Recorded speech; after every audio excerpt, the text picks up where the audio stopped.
Okay, we're going to start. So you have to turn around, and I have to use the microphone because we have people joining on Zoom. So normally I just come over and do my little introduction over there, but for the benefit of the people that are joining us remotely. Can you hear this? There we go. All right, we get close. So, Dwight, we got to be close.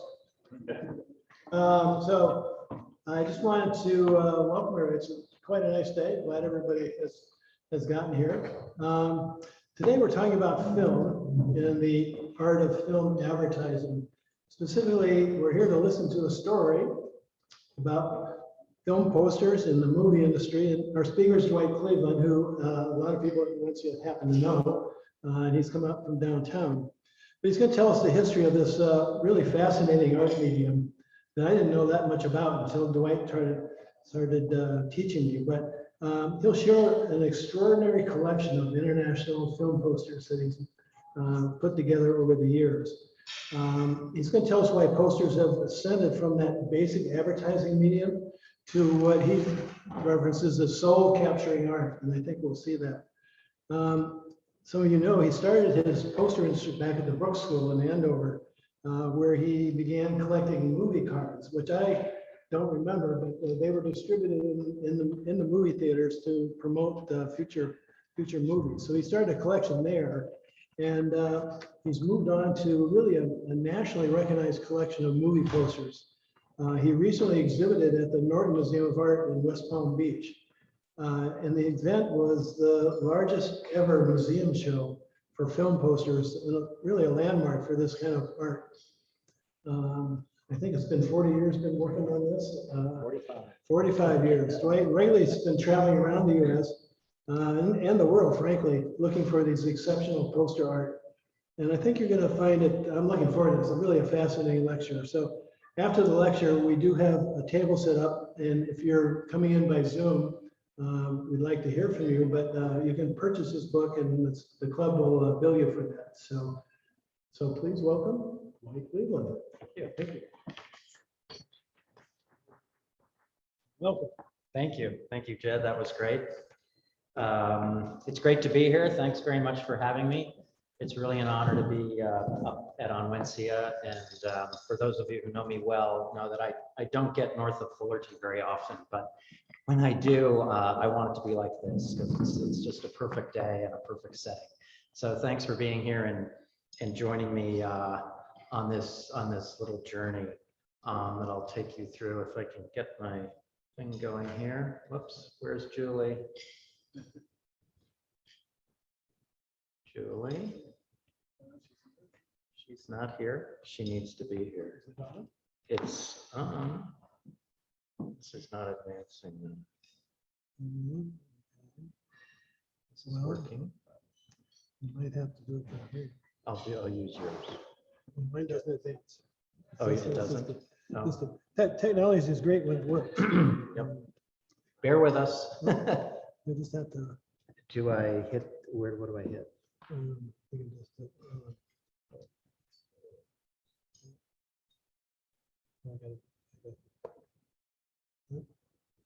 excuse Getting me. a sneak peek here. This is like being at the movies.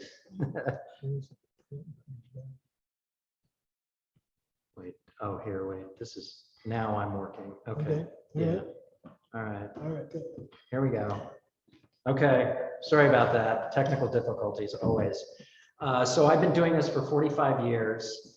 I got the bug for collecting film posters in 1977, the spring term of my senior year at the Brooks School in North Andover, Massachusetts. And it's been a really great ride. I've just had so much fun traveling around the world and hunting these posters down. And it's really been a passion that has driven me and kind of kept me out of the gutter over the years, to be honest. What I'm going to show you is this compilation that I've been putting together. Everything I'm showing you except for one poster are things that I own. And I got started collecting images. So I fell in love with particular artwork and images first, not anything having to do with films. It was only later that I learned about film and the history of film and who the important actresses and actors and directors were.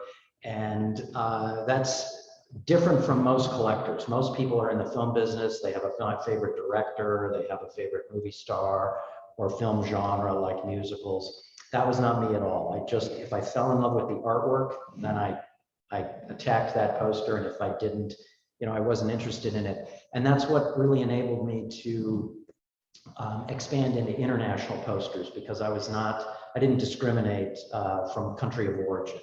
And it opened up my eyes to all of these different artists and artwork throughout the years. So let's get started. I'm going to bombard you with images, and my strategy is to show you as many poster images as possible, and hopefully a few of them will pique your artistic curiosity. So we can break posters down, films down into many, many different categories. But what I'm going to do is break them down into various subject matters. And of course, we can start with Chicago. These are from all over the world. This is in old Chicago from Hungary over here. This one is from Sweden. This is an all black cast movie from 1946 with the old original water tower pictured. We of course can talk about Abraham Lincoln, our favorite son. These are all from the silent era. We can talk about presidential candidates, of course. This one of Roosevelt here, the fighting president. Oops, sorry about that. Right here, this is 41 by 81 inches. So it's almost as big as that window down there. That is a 15-minute film. This is a full stone lithograph that was put together by an art department in 1939 for a 15-minute film, just to give you an idea of what goes into some of these things. So, Mark, could I just ask? Sure. Was that a selected short when you went to the movies, the 15-minute? Oops. That was absolutely. That was a short film that came before the feature. Right. And you look like you might have remembered those days when they showed either a cartoon or a few shorts. Right. In the earliest days, they showed newsreels. And then that evolved into comedy shorts and then animation shorts. I remember animation shorts. The first ones, though, were more newsreels, and that, other than a paper newspaper that people would subscribe to, most people got their news through the newsreels in movie theaters. And they would, of course, go to the theater quite often because it was really the only form of entertainment in the 19-teens and 1920s. That's what made film so successful, is that there were no competing, really, entertainment forms. The wealthiest people went to the opera and the symphony and things like that, but everybody else went to the movies because there was no other option. There was really no professional sports or anything else. So what's interesting about these posters, and all three of these to the right are 3 sheets, US 3 sheets, which are 41 by 81 inches, but these are all 15-minute films, and those are all 4-color, what are known as 4-color stone lithos. So, you know, those would have taken weeks for somebody to create that artwork. That's what's great about these posters. We can talk, these are more historical pieces. These are glass slides over here on the right. These are the precursors to previews as we know them today. And down at the bottom, whoops, sorry about that, gotta get used to this. You can see down this blank spot, that's where the theater owner would, you can see it's done very crudely with a crayon, Saturday, August 20th, I think that one says. So they would write in when the next showing of that film would be, and that's how you would know what was coming up. We can talk about different poster styles and printing styles. This is a full color stone litho on the left. This is known as a full bleed, a stock poster, and this is offset from Japan. We can talk about sepia. This one's rotograph. This is a lenticular.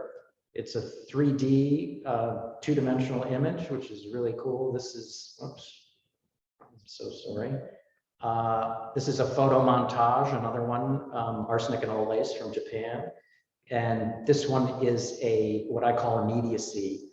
You can see down here at the bottom, this is for a very specific movie theater. It's one of my favorite styles. I'll show you more of those later.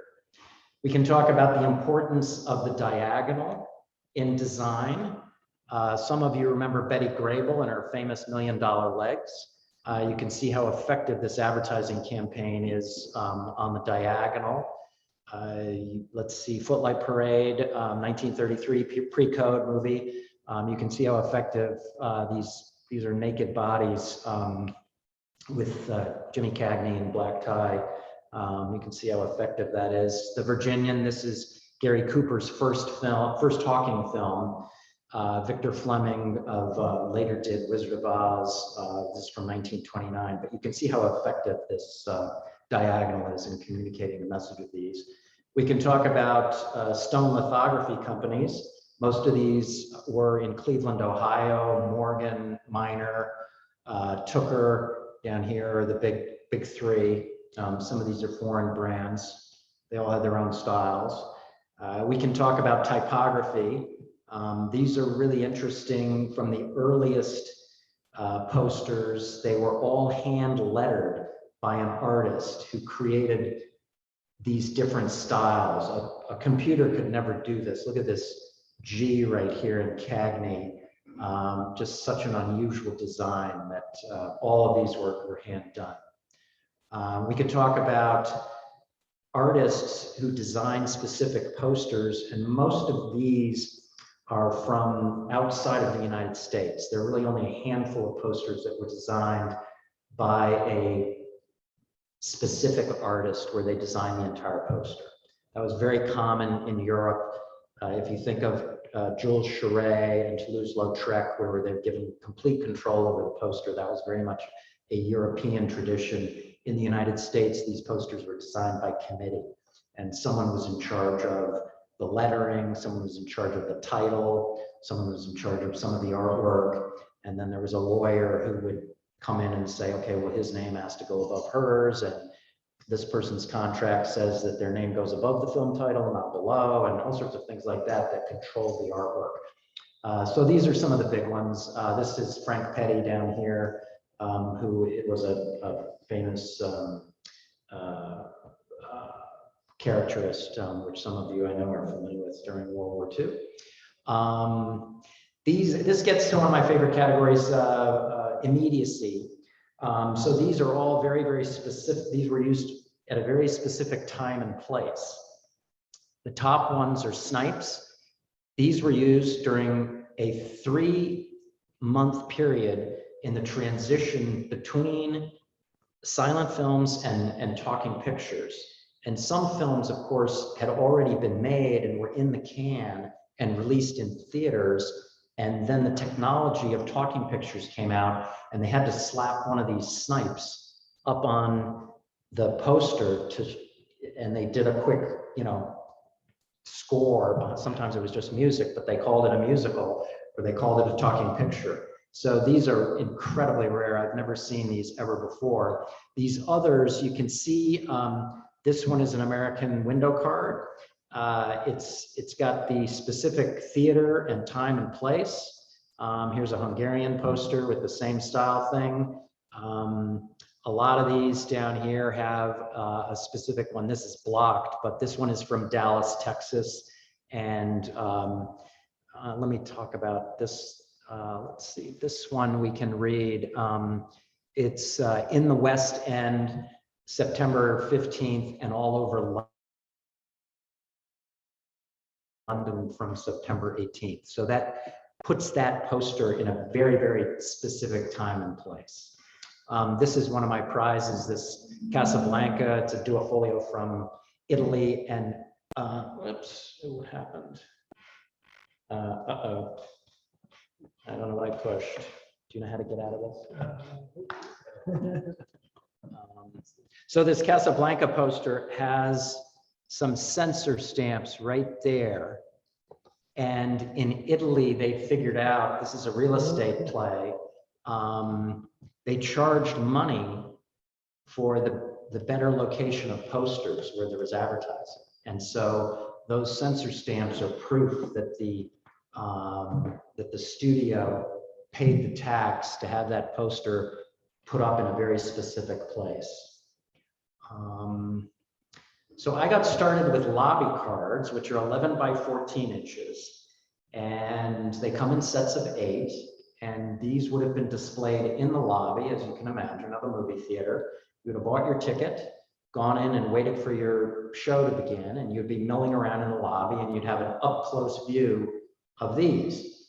And this one is the title card. And then these are all scene cards. This is a portrait card here. As you can see, it's a close-up. And what I have focused on are the title card, which is kind of a mini artwork, if you will, and the portrait card. The rest of these are just different scenes from the movie. So I have endeavored to get either the title card or the portrait card from all the major male and female stars from the 1920s and 30s. And that has been my life quest for the last 45 years. So some of you may be familiar with A Star is Born, the recent Lady Gaga. So that is actually the 5th iteration of this story. It has been recycled. It gives you an idea of how often some of these good stories have been recycled in Hollywood. It was made in 1976 with Barbara Streisand. It was made in 1954 with Judy Garland, and 1937 with Janet Gaynor. And then this is actually the first iteration, What Price Hollywood, with Constance Bennett from 1932. It's always the same story though, and it ends the same way. We could talk about border art. So these are all scene cards, but you can see this great artwork around the outside here. This is a particularly interesting one from the film Broadway. These are all skyscrapers in these fantastic colors. This one I'm very fond of. Fred Thompson was a huge Western star, but it's got this great deco surrounding. Here's Joan Crawford in West Point, very early in her career. Private Lives with Norma Shear, Noel Coward. All of these, I love this artwork around the outside here. And I am also called a completist on all these stars that I told you about. One of them, one of my favorites, is Kay Francis, which some of you may not know of. She was a slightly second tier, kind of like an A- star during the 1920s and 30s. And what I respected about her was that she took roles in many different. She wasn't just an ingenue and a sexy prostitute or something like that, like Jean Harlow and Marlene Dietrich, Greta Garbo. She took it further. She was a doctor, she was a lawyer, she ran companies, and she also was a very sexy ingenue as well, of course. But I own a title card or a portrait card on most of her films. Some of them have never been discovered yet, so I don't have those. But this just gives you an idea. Here are more of her things. And you can see this, these are all close-ups of her in various films. Here are some more. This one, Mary Stevens, MD, is a big one where she played a doctor. So that's what it means to be a completist. We can talk about directors, of course. Ingrid Bergman, Louise Buñuel, Billy Wilder, Joseph von Sternberg. This is Eisenstein from Russia. Frank Capra, of course, Hitchcock. We can talk about different subject matters. Some of you may be in the real estate business. And there are a lot of films about real estate. I love this one. Is an Australian daybill from Kangarilla. This is 1928. Kangarilla is a suburb of Adelaide, Australia. It's about 450 miles from Melbourne and 850 miles from Sydney. And you can just imagine this artwork in 1928, 1929, when this film was advertised there. It's just amazing, and it's how you can understand that droves of people went to the cinema back at that time. This is a German 3-sheet from Grand Hotel, huge cast, huge Academy Award winner. It's got Joan Crawford down here, third billed, just to indicate with under John Barrymore and Greta Garbo. We can, of course, talk about the finance business. Here's the original Wolf of Wall Street from 1928 with George Bancroft. I've got a lot of stuff on him. I love this. I love this ticker tape here. She knew all the answers. We all know a few of those. We can talk about the law. I'm a big William Powell fan, so here are a couple of his early films. We can talk about doctors, of course. Here's one of Thelma Todd. She was one of those many, many stories in Hollywood who was a rising star, made quite a few films, and then just died mysteriously, found in the trunk of a car outside of a nightclub one night, and unsolved, of course. There are lots and lots of stories like that in Hollywood. We can talk about religion. This Eucharist of Congress of Chicago, I don't know if you can see that, but this was a film.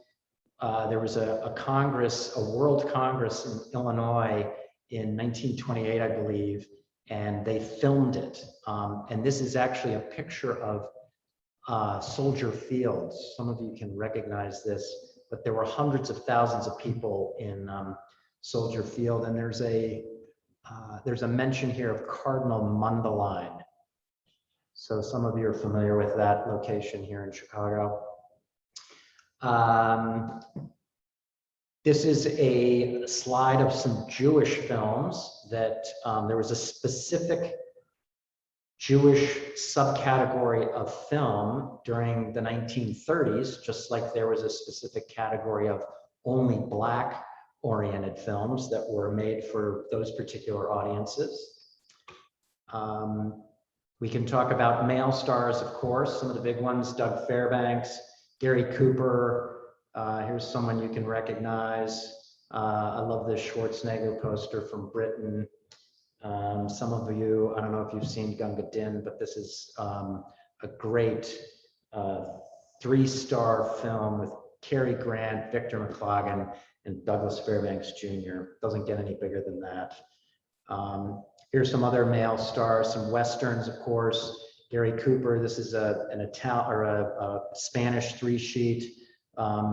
This is one of the all-time classics in Western cinema, Tumbleweeds with William S. Hart. He was the biggest original Western film star. John Wayne from Romania, Ken Maynard, another big one. Here's another personality poster from William S. Hart from France. He was so big that this personality poster, they could show any one of his films and put this out in front of the theater with no film title. They didn't even announce the film title, and people would show up. These are some Italian spaghetti Western posters, and I love how gritty these are with the guns pointing right out at you. It really makes you want to go into the theater. Clint Eastwood, of course. Here's a German Hang 'em High poster. These are starting to get designed by specific artists. We, of course, could talk about science fiction. One of the most popular categories, War of the Worlds with H.G. Wells, Forbidden Planet. This is kind of like the holy grail for people who collect in this category. Here's a door panel from the original Planet of the Apes, which is a very unusual size. Of course, we could talk about horror. This is usually released by Universal, so it's known as Universal horror. But some of the big ones, Frankenstein, Dracula, King Kong is an exception. This was released by RKO. This poster is from Czechoslovakia and is interesting in that you don't lose the film title. A lot of these foreign posters, you know, it's got some kind of translation. This one is Bride of the Vampire, which is a 1960s film, and you can see it's in French and it doesn't quite have the same sort of cachet in the title, but this Kong poster, even though it's from Czechoslovakia, nothing is lost in the title. We can, of course, talk about animation and Disney. This is the original Fantasia poster for the opening at the Broadway Theater in New York. It's got this immediacy to it. This is a British quad, which I'm very fond of. Here's one of the earliest known Mickey Mouse posters. And this one is very interesting. It's a French poster from the 1890s, and it shows you a gentleman back here who is manipulating this carousel, and there's this little stage. So this shows you how the original moving pictures operated. And he would mount these cards that are down here. This guy would hand him the cards, and they would be mounted on this carousel, and he would spin it and they would move. That's where it all began. We could talk about film noir, Gilda, really one of the classics, Out of the Past, Double Indemnity. If you're into noir, you know some of these films, Lady from Shanghai. This is my favorite noir though, Detour, which if you can catch this, it's really fantastic. Let's see. We can of course talk about comedy, Chaplin, W.C. Fields. Some of you are into genealogy, so here are the Three Stooges in Scotland with their heritage. Here's a Hap Hadley poster of Buster Keaton in his greatest film, The General. Here's a really unusual poster here with both Charlie Chaplin and Fatty Arbuckle. This is an American one sheet. Very unusual to have the two of the three top comedians of the era on one poster. We could obviously talk about sports. These are from all over the world.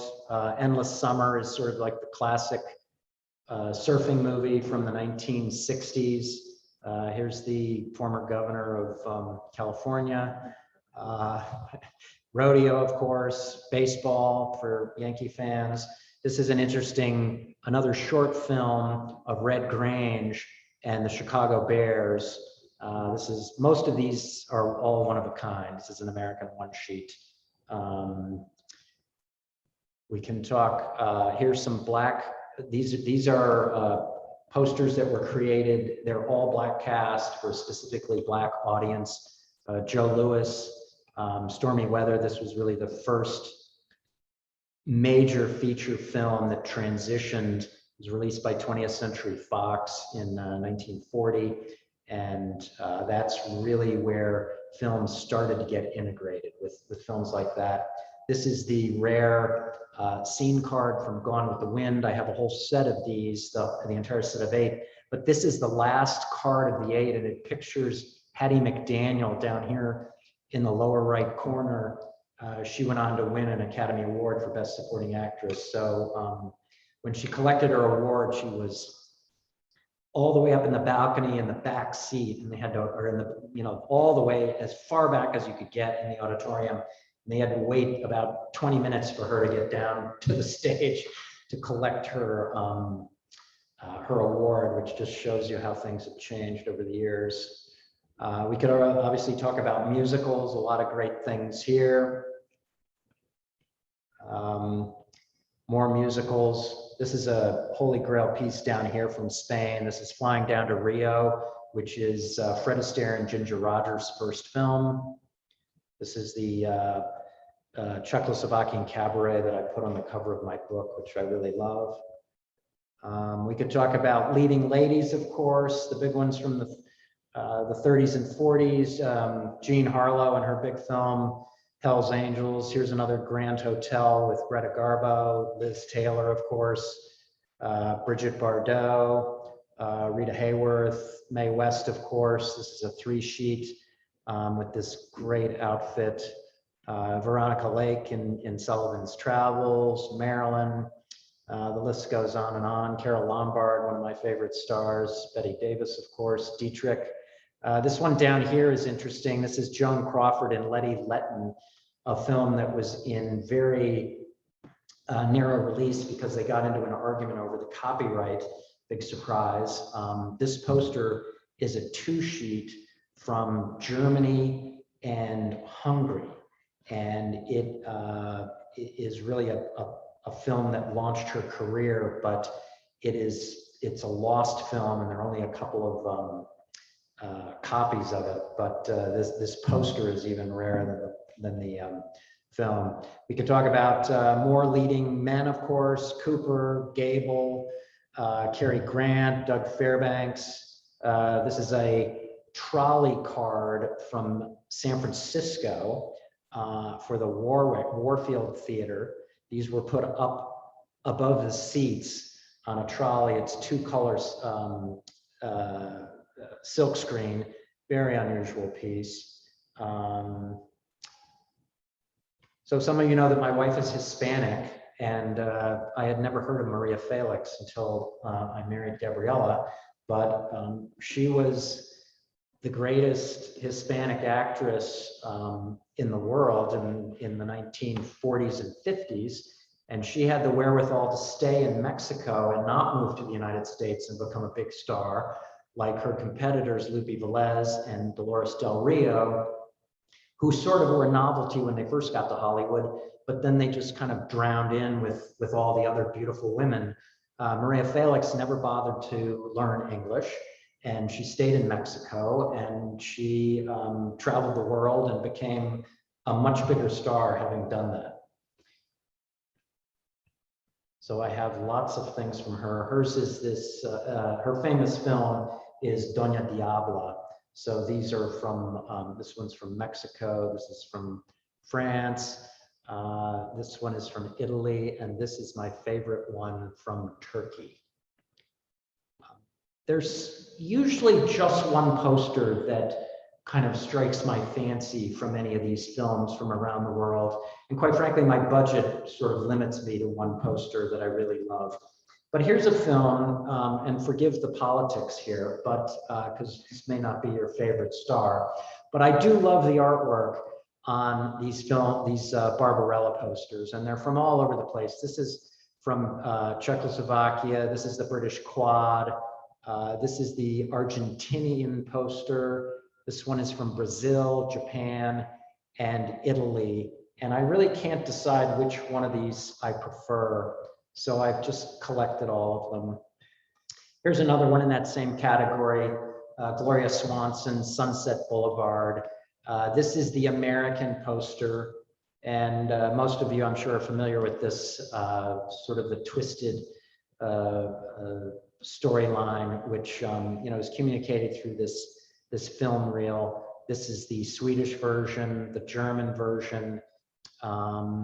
And you can see this lamp post, and of those of you who visited Los Angeles, you know how ubiquitous these lamp posts are. This one says Sunset Boulevard. This is really my favorite right here, which is from Finland, and it highlights this lamp post.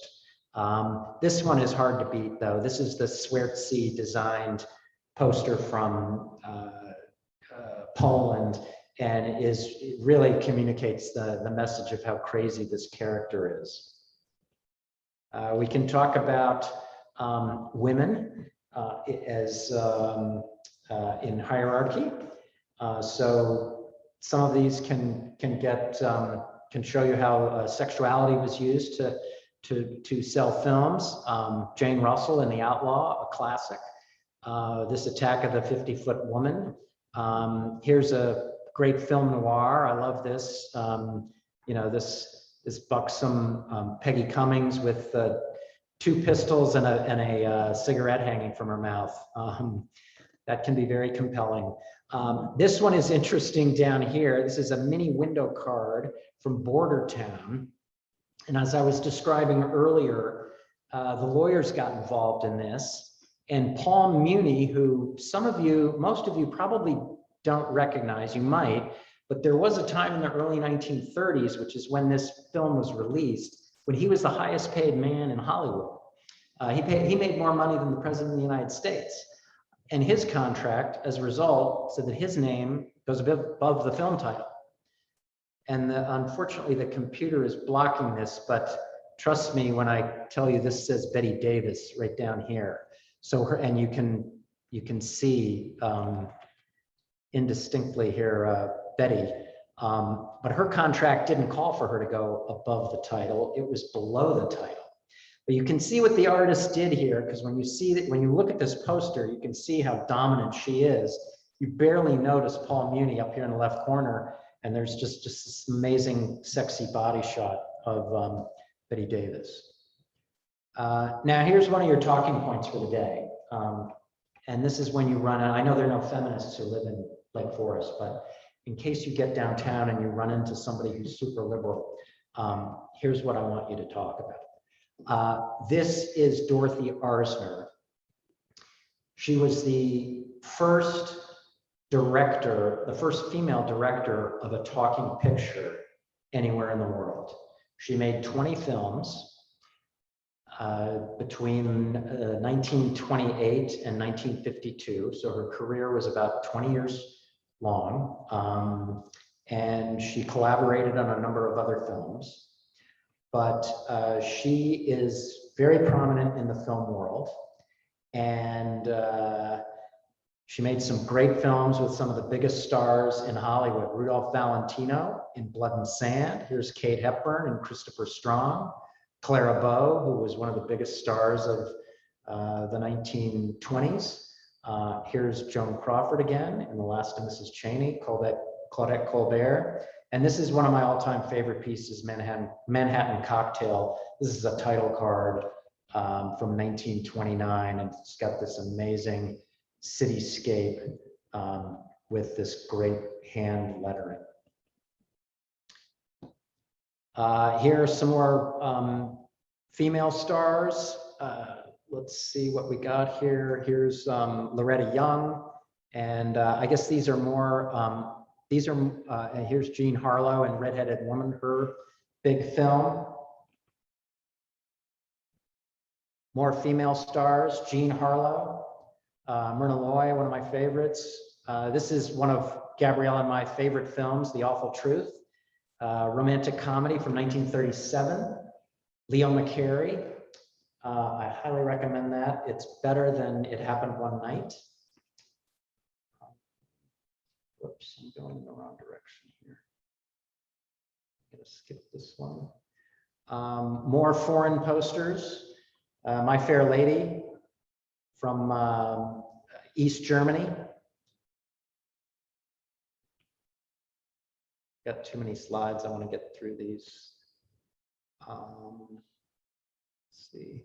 These are more portrait cards.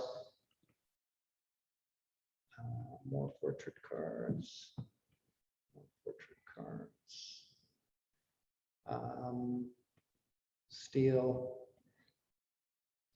Here are posters that were designed by specific artists. So here's a Frank Petty Moon Over Miami poster. This one is from Belgium, Kiss of Death. This is a Papuzzo designed Italian poster for the re-release of Fistful of Dollars. This is Subi from France with the Misfits. I love how they communicate the essence of the film through this image. This is the Mike Kaplan designed star eyeball from 2001. Let's see, oops, why are these doing this?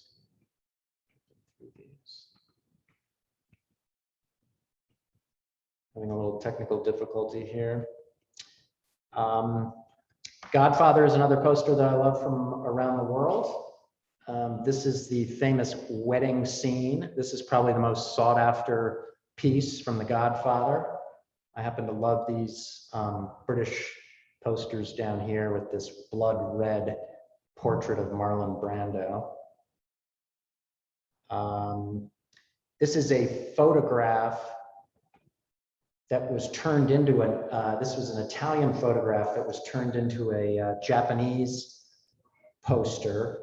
This photograph was done for Van Cleef and Arpels, the famous French jeweler, and that was done often. Here's the Japanese poster that it evolved into.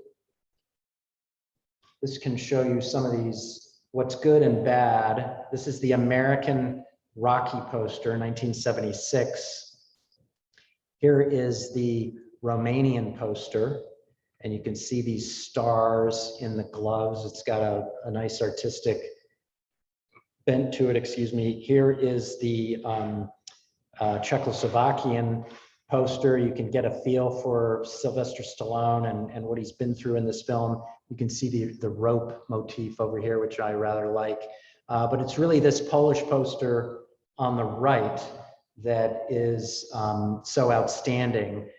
Some of you think of this as a boxing poster, but others think of it really as a romance.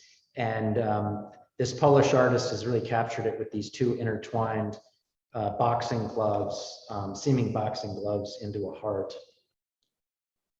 This shows you what different cultures, how they interpret the same film. So some of you are familiar with Gigi from 1958, Leslie Caron, blockbuster at the time. This is the Spanish poster on the far left. And this is the original My Fair Lady story, which would be told very differently today, I think, if they were even to make this film about a much younger girl and an elderly gentleman and their relationship. So in the Spanish version, you see Leslie Caron as a kind of like post-adolescent teenager, which is the role she plays. This is the American poster. And if you got up close to this, you can see that the artist has dolled her up and she's this beautiful woman who looks like, you know, she's much, much older.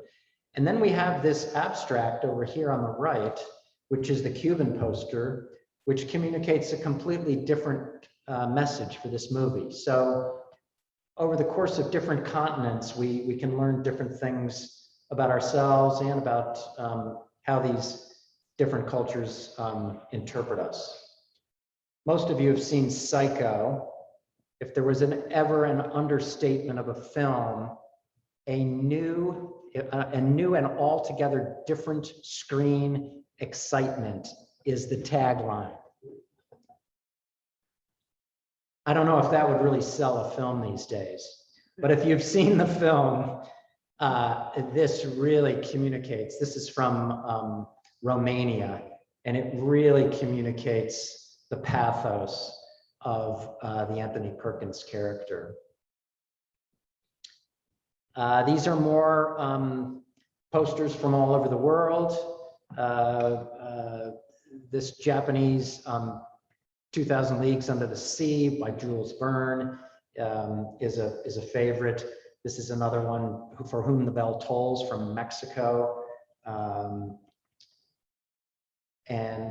Wait, where am I missing my great piece here? Well, so let's talk a little bit about the book. The book was 20 years in the making. I just frankly was not going to do this book unless it was published by Taschen, Rizzoli, or Celine, because I wanted an art book. I didn't want just a book. I wanted this book to be distributed in museum shows or museum shops, and to really elevate movie posters above just pieces of advertising materials, commercial art, but more as artwork. So fortunately, Celine jumped on board, and we got this thing put together, and we got some individual quotes from people. Unfortunately, on this screen, you can't read this, but this is from Clint Eastwood, but we got quotes from George Lucas and Martin Scorsese, and you know, a whole bunch of other celebrity people like that who love posters. This is the Polish Midnight Cowboy, by the way. So those are filtered in. And what I did was I took a lot of my favorite posters based on the image, and I really sat down with a good bottle of wine and I started writing. And when I came up with about 110, I stopped. And there's these small little commentaries, and they've been edited a bunch of times, so they've been really distilled down to some very special comments. I wanted it to be a picture book, but somewhat informative, but also something that people would read, so I didn't want it to be too long. And it's got stuff from all over the world. I do comparisons like this. This is a Cuban poster from the Alain Delon French movie, Le Samurai, 1967, which was a kind of a noir drama film that was a blockbuster, won awards in Cannes. And these are some of the comparison posters that I use from around the world. And that's it. So if you have any questions, feel free to email me. I love questions. It's where I'm at this point. One more poster won't make or break my collection. So it's really, you know, the people that I interact with and the stories that we share about collecting and whatnot that's important to me at this point. So thanks very much for coming. And sure. You still see film posters in the theaters, right? Yes. So it's still a genre that's being produced. It's It not so much is. on television, but in the theater. It is, but this is one of the conundrums because the technology has changed everything. And not just in the advertising, but also in the way these films are put forth. And so in the advertising, back when a lot of these things that I showed you were produced in the 1920s and 30s, 100% of the advertising budget went into these posters because there were no other ways to advertise films. Then when TV came in, some of the budget started drifting that way. When sports became more of a thing, you know, that was competing with this, and television in the 1940s and 50s, the budgets shrank. So the amount of money that was available for the posters was reduced. Now, everything has pretty much gone digital. So a lot of the advertising is digital. It's not even on paper. There's some people like Quentin Tarantino, when he does a film, he loves posters. So he makes sure that he does certain styles of posters. And of course, the way we're looking at films. I mean, I have 3 kids and they're all under 28, and a lot of them never go to the theater. My youngest, since the Aurora, Colorado thing, I don't think he's ever been in a movie theater since then. I'm not sure he'll ever go back to a movie theater. He watches everything, you know, on a screen. So it's changing, and the quality of the posters is way down, and you know, who knows where it's going to lead to. But one more question. So you talked about some of your favorites. Do you ever publish a list of, here are my top 25? Well, that's like me asking you who your favorite child is. I always say my favorite poster is the last one I saw. Yeah. But I mean, in terms of the movies themselves that you were referencing. Well, that's, so my collection has taken 2 forms. Originally, I wanted, as I described, the best title card or scene card from all the major male and female stars. And then in 1985, I actually took a trip around the world. It was between my first job and coming out here to Chicago, actually, to go to business school. And I took 9 months off and I bought a round the world airline ticket. And I was basically traveling around the world, scuba diving and fly fishing and all the, premier places, and hunting down, the elusive movie poster. So that exposed me to a lot of these great images that were not available in the United States. No collectors had any Japanese posters or Italian posters or any of these other foreign posters at that point. In fact, that Casablanca I showed you, I saw that in 1985 in a town called Foggia, Italy, which is down in the boot. I found this guy who had this. He wouldn't sell it to me. And I called him or communicated with him every 6 months for 10 years. And I just begged him, say a number, give me a number. I don't care what the number is, just give me a number. And he finally gave me a number and I said, done. Because I knew I wanted it more than anything. And that poster actually, it's an act of God that thing, all of these are act of gods that these things survived, because they only had a shelf life of 3 days. He sent me this poster, and I hate talking about money, but there are only two of those known to exist. The other one sold about 5 years ago for $250,000. He sent that poster to me in a tube. It's 47 by 54. It was a tube that was not unlike the tube in a toilet paper roll. It was just like this. It was the tube that long, and the postman rang my bell and handed this thing to me, and it took a month to get here. And I was like, God, what is this thing? And I look at it and I see it's from, and I'm like, oh my God. It wasn't, this thing did not crinkle or any, it was an act of God. So that happens sometimes, What else? So who owns these initially? Who owned them? The studios? Or? That's a great question. Wow. So originally, the studios were fully integrated, and they hired people. Everybody was on contract. They made the films. They hired the writers, directors, all of that. They owned the production facilities. They owned all the distribution facilities, and they owned all their movie theaters. And the studios got together and they created something called Motion Picture Screen. And these people were in Cleveland, Ohio, where all those printers were. And they would print the movie, they would print the posters, and they would create the celluloid, and then they would distribute them from warehouses around the country. And the studios owned all of this, and they leased the posters to a movie theater. So if you were a movie theater owner, you would pay a nickel for a 1 sheet or 25 cents for a 3 sheet, and you would get a press book, and you would place an order for what sizes you want, and you would have to return the posters to National Screen Service when that film was done.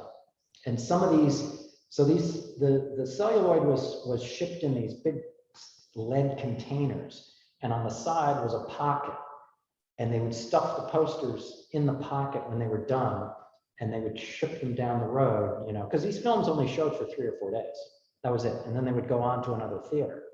If it was a long run, like Gone with the Wind, which we talked about, those were longer running, and they would stay at a theater, they'd get booked for several months. In fact, Gone with the Wind was so popular that it was released in 1939, and it was so popular, it just ran continuously into 1941. So they just kept producing posters for each of those subsequent kind of releases. But the posters were never owned by anyone other than National Screen Service. And there is little tiny fine print down at the bottom of every one of these that says this poster leased from National Screen Service and must be returned, under penalty of death. And we all own this stuff, and it was never returned. So that's a great question, though. Yeah. Well, thank you. That was, Yeah. Thank you for having me. thanks and please grab a book on your way out. We'll bill your account, and we'll take care of all the accounting and the payment there. Great. Thank you. Thank you, Robin Reynolds, I see you're on. So good to see you. Thank you. Hey, Jeff. How are you?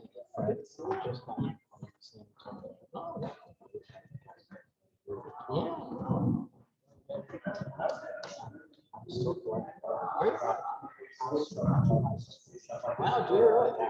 Mostly, almost all art technology performance. That's great. You got the bug. You got the bug. 4. Wow. 27 years. Yeah, that's fantastic.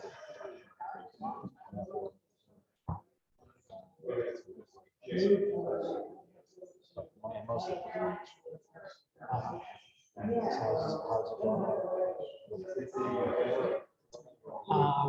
We're downtown. Still, in the same house that we've been in for over 30 years, and it's been great. I mean, it's just been a great house for us, and we're thinking about downsizing. But who knows? I'm trying to find an institution to take these on and sort of get it up to the next level. I feel like I with the book, and I had a museum exhibition down in West Palm Beach. So that was all meant to kind of create a platform for person who's more or less financed and really kind of wants to go on a major world tour, exhibition, do a series of books and stuff like that. And that all is kind of out there. I repositioned things a couple of years ago, and I found this great niche of women and minorities in Science Center who are behind. And this is not anything that has really been studied and explored. There were a ton of women who were in critical parts of the movie business, writing, directing. I talked about so I have gone and that's kind of because that's where it's women and minorities. And I mean, if any of us had gone to Williams and wanted to be the director of a museum, our careers would be, I mean, those are all going to be black women. You're a black woman, you can become a major curator or a director of a museum. Otherwise, Bit of movie card trivia for you. mm-hmm. So Charles Nelson Mm-hmm. father was an artist. Mm-hmm. His father made the cards that go in front of the movie theaters based on what a movie community. Yeah. And it was brilliant. A lot of theater understood that. Yep. A guy came up to him and said, I'm moving to California. I'm starting this company in swimming through town. And it's a great proposition. He goes home and tells his wife they live in Queens. She goes, what are we, Pilgrims? Oh, wow. Disney asked Charles S. Martin to be his partner, his dad to be his partner. Yeah. And he says, I'm going to call it a group. Unbelievable. Yeah. All right. All right. Yeah. Good to see you. Take care. Dwight, Yeah. thank you so much. Yeah. Well, thanks Jay, for coming. I Secor, appreciate it. really. Yes. Yeah. Now, were you at Brook School with my brother-in-law, Mark Robinson?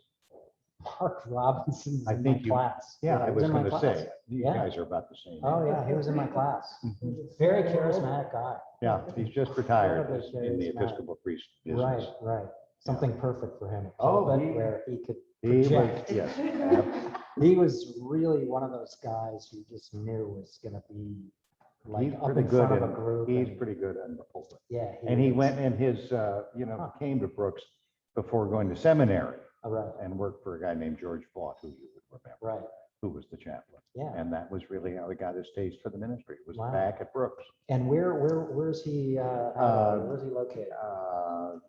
Outside of New London, Connecticut, in Ah. Old Lyme. Online. Yeah. Yeah. Well, give him my best, Mark Robinson. Yeah. What do you mean? Yeah. Yeah. And Ohio has been.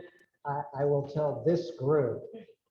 Back in the 1920s and 30s, the state of Ohio had more large cities than any other state in the United States. Interesting. and they all had movie theaters. Right. And Ohio, as a result, has been like one of the best sources of posters for me over the years. Interesting. Yeah.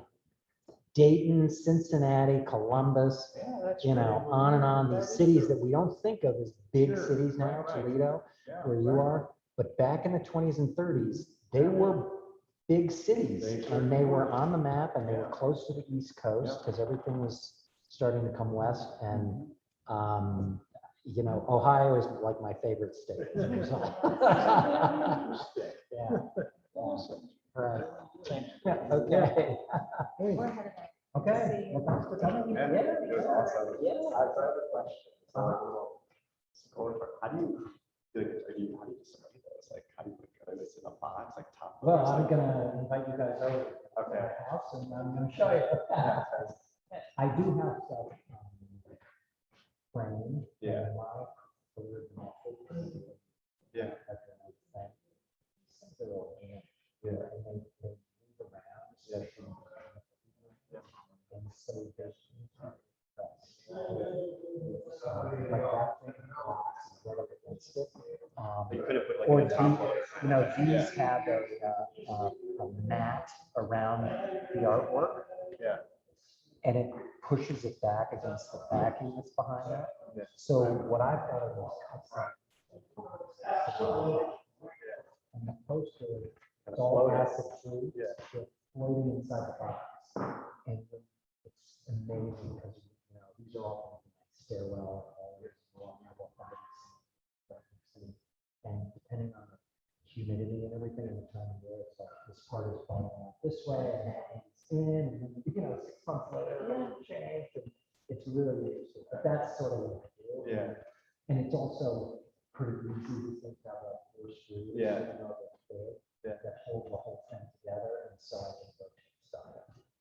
When I did that in Norton, the curators came up to Chicago to go through stuff and select things. And so some things they literally just, Took off the wall. took it off the wall, we took them down there, and they put them up on the museum walls. But others, they want it framed. And I said, well, let's just, you know, we'll just use that thing. Yeah. I'll just take that thing out. Put it in there. And we'll put it in. And so, you know, we just kind of take it over. That's so. Yeah, so that's what I'm gonna do. Because I was thinking like, how do you display things like that? I mean, would you like to go? I am just kind of like this side of normal. Because I've got, Miranda knows Your store. I have, Looks like an I have other, Yeah. I collect other stuff, but, you know, most collectors, you don't get home. It's just like everywhere, but I have dedicated areas. Yeah. So, I would say, sure, it's the like, side of the, like, crazy. you know, Well, does she my still baseball card collect collection. with you? She's not in it. That's it. Good. And, like, you know, she just puts it out. That's one there. Yeah. So Gabrielle has. Because when this stuff comes up, I mean, like in an auction, you catalog, plan for it today. That's easy. With this stuff, I just think.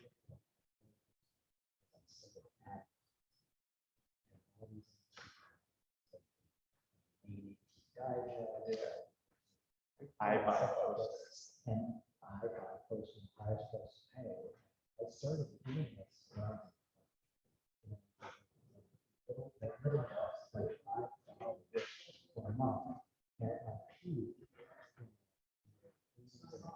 Yeah. So that's what-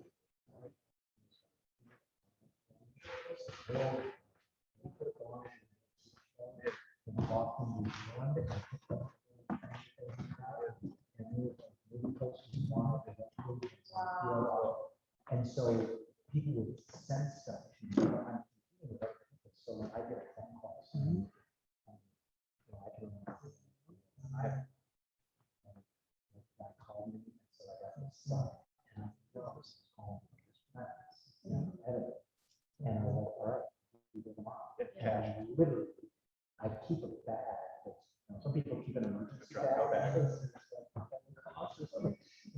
keep a track of this with receipts so that if I need to go to it's not sure. Yeah. I mean, how we go up there and look up on the board and say, you know, I just